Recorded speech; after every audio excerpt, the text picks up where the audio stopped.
The new iPad mini Pro is looking incredible, and I'll be sharing the details right after this.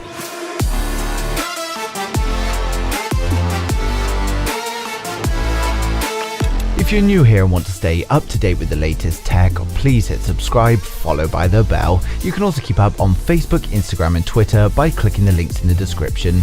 So today we've got plenty of information on the specs and design of the new iPad mini Pro, and it may not be what you expected. Before we get started though, please like the video if you're an Apple fan, and let me know in the comments what country you're actually watching today's video from. So many thought that we would be seeing the new iPad mini 6 or iPad mini Pro at Apple's spring-loaded event last month, but of course that didn't happen. The event was focused on the Pro and some other products with no mention whatsoever of the new iPad mini. Well, many thought that means that we won't be seeing a refresh of the iPad mini this year. That's not actually true, but things might be a little different than we expected. Reliable analyst Ming-Chi Kuo told us that we'd be seeing it in Q1 of 2021, but in a more recent research note he stated that the newly released iPads are going to help push sales forward for now, meaning that the iPad mini isn't coming until Q2 of this year. We've been advised many times that the iPad mini 6 is going to increase the display to 8.4 inches, and it's going to have trimmed down bezels while retaining a Touch ID sensor.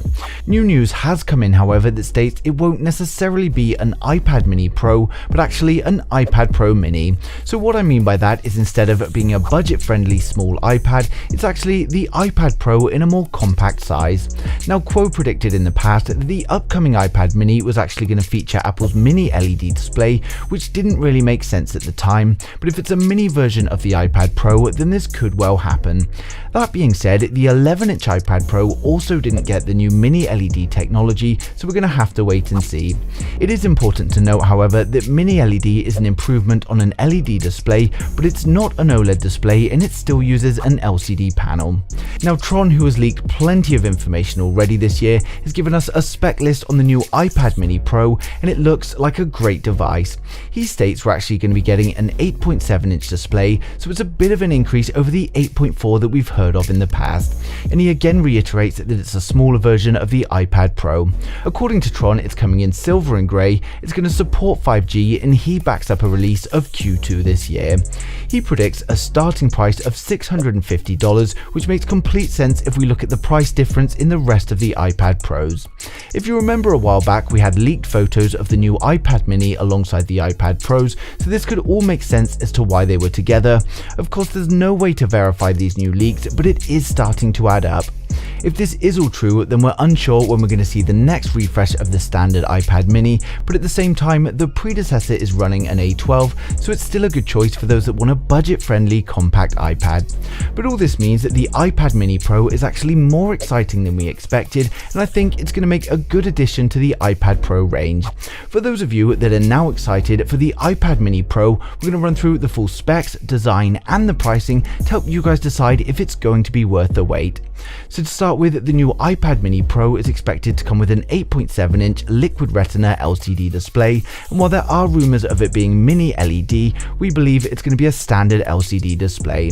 It will of course be at least a Full HD Plus 120Hz display, and it's going to support HDR10 and Dolby Vision.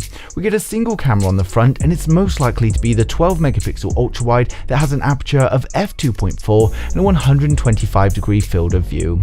On the rear, it's likely to be another single camera, and this is most likely going to be the 12-megapixel wide angle, although there is a chance that it could be the 10-megapixel ultra-wide. It's reportedly going to be powered by the new M1 chipset, and should be the case if it's a mini iPad Pro, and we're also expecting it to come with 8GB of RAM and a choice of 128, 256 or 512 storage. With the increase in size, we're hoping for a larger battery capacity as well, and while the actual capacity is still unknown, I estimate that it's going to be somewhere around 6,000 mAh. Now, there's going to be a version available with 5G connectivity, and it's expected to come with a silver and grey colour. The iPad mini Pro is expected to start from $650, and it's going to release in the second half of this year. So unfortunately, while we do have some information, there are still a lot of estimates in our spec list, but as more and more comes in, I'll continue to update it. That being said, the iPad mini Pro is an exciting device, one that I'm really looking forward to seeing. As always though, I'd like like to know your thoughts down in the comments below. So who out there is now excited for the iPad Mini Pro, and what do you think about having this instead of another iPad Mini refresh? But thanks for watching the video. If you liked it, smash the thumbs up. If you didn't, hit the thumbs down twice, and I'll see you guys in the next one.